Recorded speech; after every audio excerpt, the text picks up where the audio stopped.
నమస్తే రమ్మగారు. నమస్తే చే. ఏదైనా మంచి స్టోరీ చెప్తారా? మనకి సన్యాసులు ఎవరైనా కనపడితే మనలో సగం మందికి వారి పట్ల ఒక భక్తిభావం కలుగుతుంది, ఆసక్తిగా ఉంటుంది. కాషాయ బట్టలు చూసేసరికి సర్వసంగ పరిత్యాగులుగా ఎలా ఉంటారు, వీళ్ళు ఎలా చేయగలుగుతారు అట్లా అనిపిస్తుంది. సగం మందికి వాళ్ళది ఏదో దొంగ వేషమని, వాళ్ళని సతాయించాలని అనిపిస్తుంది చూసే దృష్టిని బట్టి. ఒకసారి ఒక కాషాయ వస్త్రధారి ఒక ఆయన ఒక రైల్లో ప్రయాణం చేస్తున్నారట. ఇది ఏనాటిది 50-60 ఏళ్ల నాటి రైలు ప్రయాణం. మంచి మండు వేసవి కాలంట. ఈ ప్రయాణం చేస్తున్న సన్యాసి ఈయన స్వామి వివేకానంద అని కూడా ఒక కథలో రాశారు. అవునో కాదో తెలీదు, కానీ ఈయన మంచి బలాఢ్యుడైన వ్యక్తి. స్వామి వివేకానంద కూడా చాలా పెద్ద భారీ మంచి దృఢమైన పర్సనాలిటీ కదా. ఈ దృఢమైన పర్సనాలిటీతో ఉన్న సన్యాసి రైలు ప్రయాణం చేస్తున్నారు. ఈయన ఉన్న పెట్టెలో ఇంకెవరు లేరు. ఈయనతో పాటు ఒక వ్యాపారస్తుడు ఒక ఆయన ఉన్నాడు. అతను చక్కగా మంచినీళ్ళు తాగుతూ ఏవో తింటూ పండు ఫలాలు ఆరగిస్తూ, సన్యాసిని చూస్తే వేళాకోళంగా ఉంది ఆయనకి. ఇప్పుడు మనం సాధారణంగా రైళ్లలో మనతో ప్రయాణం చేస్తున్న వాళ్ళకి తిండి ఆఫర్ చేస్తారు, చాలా మంది చేస్తారు. తింటారా చెప్తాం.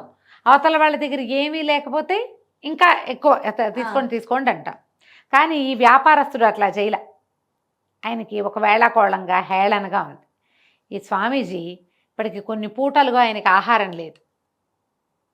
మంచి ఎండ, దాహం వేస్తోంది బాగా. అప్పుట ఈ రైళ్ళు వెళ్తూ ఉంటే నీళ్లు ఉండేవి కాదు రైళ్లలో. ప్రతి స్టేషన్ దగ్గర నీళ్ళు ఇచ్చేందుకు మనుషులు ఉండేవాళ్ళ. అప్పటిది రైళ్ళ మొదటి కాలం అన్నమాట. 60-70 ఏళ్ళ నాడు, 60 ఏళ్ళ నాడు అనుకో. ఈ నీళ్లు తిత్తి పట్టుకుని తిరిగే వాళ్ళు ఉంటారు. వాళ్ళు ఒక 5 పైసలు 10 పైసలు ఒక పైసా ఇస్తే నీళ్ళు పోసేవాళ్ళు. ఈ స్వామీజీ దగ్గర పైసా లేదు. బండి ఆగంగానే ఈయన నీళ్ల కోసం దిగటం, వాడు డబ్బులు అడగటం. ఈయన దగ్గర డబ్బులు లేవనగానే వాడు వెళ్ళిపోతాడు. అయ్యో, వాడు నిజానికి ఫ్రీగా పోయాలి. గవర్నమెంట్ అరేంజ్ చేసింది అది. రైళ్ల శాఖ అరేంజ్ చేసిన వాడే, స్టేషన్ వాళ్ళు అరేంజ్ చేశారు. కానీ వాడు ₹1 సంపాదించుకుంటాడు, ఒక పైసా సంపాదించుకుంటాడు. ఈయన ఇవ్వపోయేసరికల్లా అయ్యో ఈయన కాషాయ బట్టలు వాడు స్వామీజీ, ఈయనకి మంచినీళ్ళు ఇద్దాం అని కానీ, పోనీ పెద్దవాడని కానీ, లేదా ఎవరైనా చిన్నపిల్ల అడిగితే పోన్లే చిన్నపిల్లని, ఈ డబ్బు ఇచ్చిన వాడు ఇస్తాడు, ఇవ్వని వాడు ఇవ్వడు. ఇవ్వలేని వాడి పరిస్థితి ఏమిటి? ఈయన దగ్గర రూపాయి లేదు, పైస లేదు. రూపాయి అనకూడదు, అసలు పైస లేదు ఆయన దగ్గర. మంచినీళ్ళు ఇవ్వటంలో వాడు ఎన్ని స్టేషన్లలో ఆగి ప్రతి చోట ఆయన నీళ్ళకి దిగటము, వాడు నీళ్ళు ఇవ్వకపోవటం, ఈయన అట్లాగే ఆ కాళ్ళతోటి దాహంతో మళ్ళీ రైలు ఎక్కటం. ఈ పక్కన వ్యాపారస్తుడు గమనిస్తూనే ఉన్నాడు. ఆయన దగ్గర ఒక నీళ్ళ కూజా కూడా ఉంది. ఇదిగోండి మంచినీళ్ళు నేను ఇస్తానని ఇవ్వల. హేళన ఎక్కిరింత. ఏమన్నాడు, ఏమో ఇంత ఉన్నావు మనిషివి, ఏదైనా పని చేసుకోకూడదు, ఈ బట్టలు వేసుకుని కూర్చున్నావు, నువ్వు బట్టలు అయితే వేసుకుంటావు, పొట్ట కాలదు, దానికోసం ఏదైనా సంపాదించుకోవద్దా అని ఇలా ఏవో వెగటుగా కూడా మాట్లాడాడు. ఆయన నిశ్శబ్దంగా ఉన్నాడు స్వామి, ఏం మాట్లాడలేదు. వీళ్ళు దిగాల్సిన స్టేషన్ వచ్చింది. వచ్చేసరికల్లా స్టేషన్లోకి దిగ్గానే ఆయన కోసం ఒక క్యారేజ్ ఇవ్వచ్చు వ్యాపారస్తుడికి. వస్తే ఆ దిగిన స్టేషన్లో ఆయన నడిచి వచ్చింది అక్కడికి. ఆయన ఒక స్టేషన్ మాస్టర్ దగ్గర ఉన్న షెల్టర్లో చక్కగా కూర్చుని విశ్రాంతిగా, చల్లటి మంచినీళ్ళ కూజా వచ్చింది, ఆయనకి భోజనం వచ్చింది, అన్ని పదార్థాలు పెట్టుకున్నాడు. అందులో అన్ని పంచభక్ష పరమాణాలు ఉన్నాయి, కొరికేవి, పీల్చేవి, జురుకునేవి, అన్ని రకాల క్యారేజీ వచ్చింది. క్యారేజీలో పాత్రలన్నీ పెట్టుకుని ఈ స్వామికేసి చూస్తున్నాడట. ఈయన ఈ స్టేషన్ మాస్టర్ దగ్గర ఉన్న ప్లేస్ తప్ప ఇంకెక్కడా షెల్టర్ లేదు. ఆ చిన్నదే షెల్టరు. ఆ షెల్టర్లో వ్యాపారస్తుడు డబ్బు ఉన్నవాడు కాబట్టి ఆయనకి అక్కడ అవకాశం దొరికింది. ఈయన ఏం చేస్తాడు, అక్కడ ఏదో తొట్టెలో నీళ్లుంటే ఈయన పైబట్టని తడిపి పిండి దాన్ని పరుచుకుని ఒక ఇసుకలో కూర్చున్నాడట. అంత ఎండవేళలో ఊళ్ళోకి వెళ్ళటానికి వీళ్ళకి ఏ ఆసరా దొరకదు, కాళ్ళు కాలుతాయి ఊళ్ళోకి నడిచి వెళ్ళటానికి. చల్లబడేదాకా కూర్చుంటే సాయంకాలం ఏమైనా బళ్ళు వస్తాయి, లేదా నడిచి కూడా వెళ్ళచ్చు. ఆయనకి ఆకలి, కొన్ని పూటలుగా తిండి లేదు, దాహం, ఎవ్వరూ మంచినీళ్ళు ఇవ్వల. ఆ తొట్టెలో ఉన్న నీళ్లు బట్ట తడిపోవడానికి పనికొచ్చినాయి కానీ తాగడానికి పనికిరాల. ఎక్కడ నీడ లేదు, చెట్టు నీడ కూడా లేదు. ఇసుక మీద తడి పంచె పరుచుకుని దాని మీద కూర్చున్నాడట. ఇంతలో ఒక వ్యాపారస్తుడు ఒక అతను పరిగెత్తుకుంటూ వచ్చాడు. అతను వస్తుంటేనే ఒక ఘుమఘుమ అని మిఠాయిల వాసన వస్తుందట. ఈ రావటం ఏంటి, పరిగెత్తుకుంటూ లోపలికి వచ్చిన అతను వ్యాపారస్తుడి దగ్గరికి వెళ్ళాల, ఈ స్వామి దగ్గరకు వచ్చాడు. వచ్చి బాబు రండి బాబూజీ భోజనం చేద్దురు కానీ అని పిలిచాడు. ఈయన నువ్వెవరో నాకు తెలియదని, నాకు మీరు తెలుసు, మీరు రండి అని ఆయన్ని ఆ తడి పంచం మీద నుంచి లేవ తీసుకొచ్చి ఈ స్టేషన్కి కొంచెం 10 అడుగులు అవతలగా ఒక చెట్టు నీడ ఉంది, ఆ చెట్టు నీడ వైపుకి తీసుకుపోయాడు. ఒక మెత్తటిది పరిచాడు, పట్టుకొచ్చాడు. అతను చాలా వస్తువులు తెచ్చాడు. దీని మీద కూర్చోండి అన్నాడు. ఆయన కూర్చోబెట్టాడు. చల్లటి మంచినీళ్ళు కూజా పట్టుకొచ్చాడు. కూజా మంచినీళ్ళు తాగండి అన్నాడు. తర్వాత ఒక పెద్ద క్యారేజీ తెచ్చాడు. పూరీలు, కూర, మిఠాయి గుమగుమలాడుతోంది. అతను వస్తుంటేనే మిఠాయిల వాసన వస్తుంది. ఈయన అది కాదు అని చెప్పబోయాడు. వద్దు వద్దు, మీరు నాకేం చెప్పద్దు, మీరు ప్రశాంతంగా కూర్చోండి, చల్లటి మంచినీళ్ళు తాగండి, మీకోసం షర్బత్ పట్టుకొస్తాను, ముందుకెళ్ళి షర్బత్ పట్టుకొస్తాను, నేను వచ్చే లోపల ఈ కూర నలుచుకుని ఈ పూరీలు తినండి, ఈ మిఠాయి తినండి అని బతిమిలాడుకోవటం మొదలుపెట్టాడు. ఈ వ్యాపారస్తుడు ఇక్కడ కూర్చున్నాడు కదా, ఈయనకి క్యారేజీ వచ్చింది, ఎక్కడి నుంచో వచ్చింది, అక్కడ ఉంది. ఆయన వచ్చేసరికి ఈ ఫ్రెష్ మిఠాయిల వాసనకి ఆయన ఆకర్షితుడై ఇది ఎవరు ఈ మనిషి. ఒక 5 నిమిషాలు చూసాక ఆయన గుర్తొచ్చింది, వీడు ఒక ప్రఖ్యాతమైన మిఠాయి అంగడి ఓనరు. ఆ వచ్చిన అతను. వ్యాపారస్తులు తమ వాళ్ళని తాము గుర్తుపడతారు. ఇదేంటి వీడెవడో ఎందుకు వస్తున్నాడు, ఈయనకి ఎందుకు పెడుతున్నాడు ఆయనకు అర్థం కాలే. పైగా ఆయన ఏం పిలిచింది కాదు, ఆయన వద్దంటున్నాడు, స్వామీజీ వద్దంటున్నాడు. అతను బతిమలాడుకున్నాడు, తినండి తినండి అని కళ్ళనీళ్ళు పెట్టేసుకున్నాడు. సరే అని ఆయన కూర్చుని ఏం చేశాడు, ఆ మెత్తటి దాని మీద కూర్చుని అతను బ్యాగులోంచి విసినకర్ర తీసేట విసురుతున్నాడు. చల్లని గాలి వస్తుంది, దానికి కుచ్చులున్నాయి. వట్టివేళ్ల విసినకర్ర పెట్టి విసిరాడు. ఆయన ఆ గాలి స్వీకరిస్తూ ఈ పూరీలు కూర తిన్నాడు. అతను 2-3 రకాల మిఠాయిలు పట్టుకొచ్చాడు. మిఠాయిలు అని తిన్నారు. వీళ్ళు నార్త్ ఇండియాలో అంతా స్వీట్లు తింటారు కదా, అవి తిన్నాడు. ఇతను పరిగెత్తుకుంటూ బయటికి వెళ్ళి ఒక షర్బత్ పట్టుకొచ్చాడు, ఎక్కడి నుంచో షర్బత్ తాగాడు. అన్నీ తిని తాగిన తర్వాత ఆయన అడిగాడు, బాబు నువ్వెవరో నాకు తెలీదు, నువ్వెందుకు ఇంత ఆహారం పట్టుకొచ్చి పెడుతున్నావు?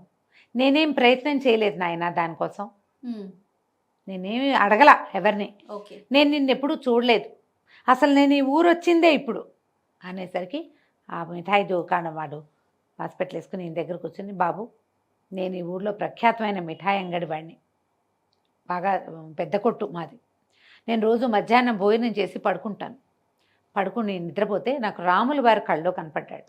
ధనుర్బాణాలు పట్టుకున్నాడు, సీతా లక్ష్మణ సమేతంగా ఉండి, ఒరేయ్ నా భక్తుడు ఒకడు ఆ రైల్వే స్టేషన్ దగ్గర ఫలానా చోట నా భక్తుడు ఒకడు ఆకలితోటి దాహంతో ఉన్నాడు, వాడికి ఆహారం ఇచ్చిరా అని చెప్పాడు.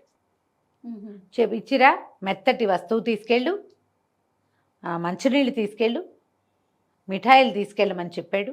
కళ్ళ వచ్చింది. నేను కళ్ళ మెలకు వచ్చాక ఏమిటి ఏదో ఇలాంటి కళ వచ్చిందని పక్కకు తిరిగి పడుకున్నాను. రాముల వారు మళ్ళీ కనపడ్డాడు. కనపడి లేవవేంరా, వెళ్ళవేంటి, నా భక్తుడు ఆకలితో ఉన్నాడు, దాహంతో ఉన్నాడు, ఎండకి మాడిపోతున్నాడు, వాడి ఎండ బాధ, ఆకలి బాధ, దాహం బాధ 3 తీర్చాలి, నువ్వు ఇప్పుడు వెళ్ళు అని మళ్ళీ చెప్పాడు. లేచి చూస్తే నేనేమి చెప్పలేదు, కానీ మా వాళ్ళు అప్పుడే పూరీలు కూర తయారు చేసి పెట్టారు మీకోసమే. నేనే చెప్పానంటారు వాళ్ళు. నేను నిద్రపోతున్నా, ఒరే ఒక మనిషికి సరిపడా పూరీ కూర చేసి మిఠాయిలు చేయండిరా అని నేనే చెప్పాను ఇద్దరిలో. వాళ్ళు పూరీ కూర తయారు చేశారు, మిఠాయిలు సిద్ధం చేసి బాబు ఇదిగోండి అన్నారు. నేను ఎప్పుడు చెప్పానో కూడా నాకు తెలియదు. రాముల వారే ఇది చేయించాడు అనుకున్నాను. ఆ మిఠాయిలు పట్టుకున్నా, ఇవి తీసుకొచ్చా. ఆయన చెప్పాడు మెత్తటి కూర్చునేందుకు కూర్చునే పరుపు, తర్వాత కూజాతో చల్లటి మంచినీళ్ళు, నీ ఆకలి దాహము వేడి బాధ తగ్గించాలి నేను, అందుకని ఏం చేశాను విసునకర్ర పట్టుకొచ్చా అని చెప్పాడు. ఆయన ఆశ్చర్యపోయాడు. నేను చెప్పాను, నేను ఇలా జరిగింది అన్నాడు. అక్షరాల ఇదే జరిగింది బాబు, నేను ఏనాడు రాముల వారిని కళ్ళలో చూసిన వాడిని కాను, పటంలో చూస్తాను. నేను రోజువారీ పటంలో ఎవరిని చూస్తానో అతనే నాకు కనపడ్డాడు, ఆయనే నాకు కనపడ్డాడు. నీలాంటి ఒక వ్యక్తిని చూపించాడు, వీడే నా భక్తుడు, వీడికి ఆకలి తీర్చు, దాహం తీర్చు, ఎండ బాధను తీర్చమని చెప్పాడు. అందుకే నేను నీ దగ్గరికి పరిగెత్తుకొచ్చాను. నేను నిన్ను గుర్తుపట్టా. నేను నిన్ను కల్లో చూశాను. అక్షరాల ఇవే బట్టలు, ఇదే తలపాగా, ఇదే మనిషిని రాముడు నాకు కల్లో కనిపింపజేశాడు అని వలవలా ఏడ్చాడు ఈయన కాళ్ళు పెట్టుకుని. సంవత్సరాల తరబడి రాముడికి పూజలు చేస్తున్నాను. ఏటా ఇక్కడ శ్రీరామనవమి 10 రోజులు నేను పందిళ్ళు వేయిస్తాను, రామాయణ సప్తాహం చేయిస్తా, ఎంత అన్నదానం చేస్తానో. ఎప్పుడూ నేను కల్లో రాముడిని చూడలే, ఆ పటం చూసే అంతే. ఇవాళ నీ వల్ల నేను కలలో రాముడిని, నేను ఎవరిని పూజిస్తున్నానో, ఏ స్వరూపంలో పూజిస్తున్నానో అదే స్వరూపంలో ఆయన వచ్చి నిలబడి నాతో మాట్లాడాడు, నాకు ఆజ్ఞ ఇచ్చాడు, నువ్వు ఇది చెయ్యి, నన్ను సంతోషపెట్టని చెప్పాడు. నీ వల్లే నేను ఆయన్ని చూడగలిగాను అని ఓ భోరమని ఏడ్చాడు. ఈయన కాళ్ళు పట్టుకున్నాడు.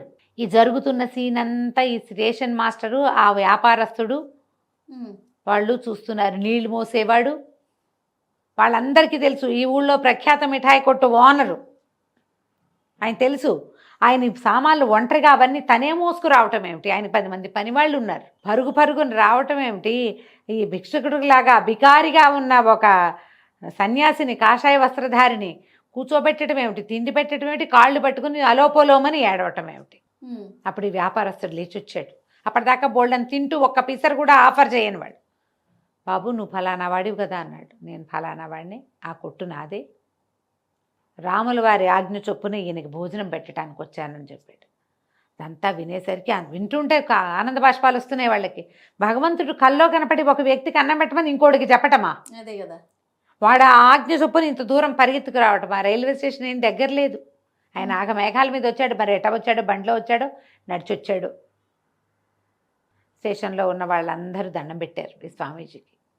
ఈ వ్యాపారస్తుడు నన్ను క్షమించు, నాకు కాషాయ వస్త్రాలు కట్టుకునే వాళ్ళ మీద సదభిప్రాయం లేదు, నువ్వు నాతో ఉండేసరికి నేను నీతో అవమానకరంగా మాట్లాడాను, నేను నిన్ను చాలా దుర్భాషగా మాట్లాడా, నీకు నేను మంచినీళ్ళు కూడా ఇవ్వలేదు, సాటి మనిషితో ఎట్లా ప్రవర్తించాలో కూడా అలా కూడా ప్రవర్తించలా, అయినా నువ్వు నా మీద కోపం తెచ్చుకోలేదు, నన్ను చూసి తొలిగిపోలేదు, నాతో ఏమీ చెడ్డగా ప్రవర్తించలేదు అని చెప్పి వంగి దండం పెట్టాడు.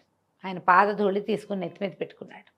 పాదధూళి స్వీకరిస్తారు కదా, హిందీ నార్త్ ఇండియా అంతా అట్లాగే కనపడుతుంది. అది నెత్తి మీద పెట్టుకున్నాడు. పెట్టుకునేసరికి ఆయన నవ్వాడు. నేనేం చేయలేదు నాయన, ప్రతి వాళ్ళలోనూ నేను రాముడినే చూస్తాను.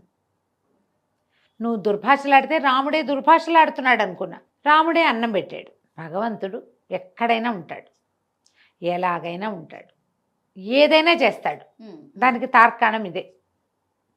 ఈ వ్యాపారస్తుడు ఆ తర్వాత ఈ ప్రాంతంలో ఈ రైల్వే స్టేషన్ నుంచి ఊరికి వెళ్ళటానికి గ్యాప్ ఉంది చాలా. ఇక్కడ ఒక ఇది కట్టాడట, ధర్మసత్రం. మధ్యాహ్నం వేళ ఎవరు వచ్చినా సరే స్టేషన్ వాళ్ళే చెప్తారు, సత్రం ఉంది, వెళ్ళి అక్కడ ఉండండి, చల్లగా ఉంటుంది, భోజనం పెడతారు అని. తను చేసిన పొరపాటుకి రాముల వారి పేరు మీద ఒక మంచి బ్రహ్మాండమైన ధర్మసత్రాన్ని కట్టించాడట. అద్భుతం. కథ కంచికి మనం ఇంటికి. చాలా బాగుందండి. నమస్తే. నమస్తే.